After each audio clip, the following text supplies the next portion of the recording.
ನಮಸ್ಕಾರ ವೀಕ್ಷಕರೇ, ನಾನು ಯಶೋಧ ಮಂಜುನಾಥ್ ಬಮ್ಮನಕಟ್ಟಿ.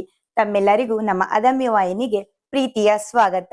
ವೀಕ್ಷಕರೇ, ಇಂದು ನಾವು ನಮ್ಮ ಹಿರಿಯರು ಹೇಳಿದ ಒಂದು ಅರ್ಥಪೂರ್ಣ ಗಾದೆಯ ವಾಚ್ಯಾರ್ಥ ಮತ್ತು ಲಕ್ಷ್ಯಾರ್ಥದ ಬಗ್ಗೆ ತಿಳಿಯೋಣ.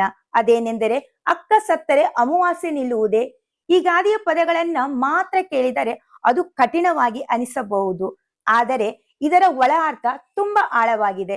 ಹೌದು ವೀಕ್ಷಕರೇ, ಅಕ್ಕ ಎಂದರೆ ಹಿರಿಯ, ಶ್ರೇಷ್ಠ, ದೊಡ್ಡವರೆಂದು ಲೋಕದ ನೀತಿ.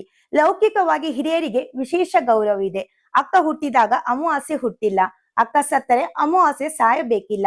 ಕಾಲ ಯಾರನ್ನು ಕಾಯಲಾರದು, ಯಾರಿಗಾಗಿಯೂ ನಿಲ್ಲಲಾರದು, ನಿರೀಕ್ಷಿಸಲಾರದು. ಕಾಲಕ್ಕೆ ಯಾರ ಸುಖ ದುಃಖಗಳ ಸೋಂಕಿಲ್ಲ.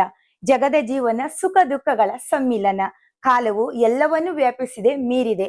ಕಾಲವು ನಗಿಸುತ್ತದೆ, ಅಳಿಸುತ್ತದೆ, ಆದರೆ ಅದು ಯಾರೊಂದಿಗೂ ನಗಲಾರದು, ಅಳಲಾರದು.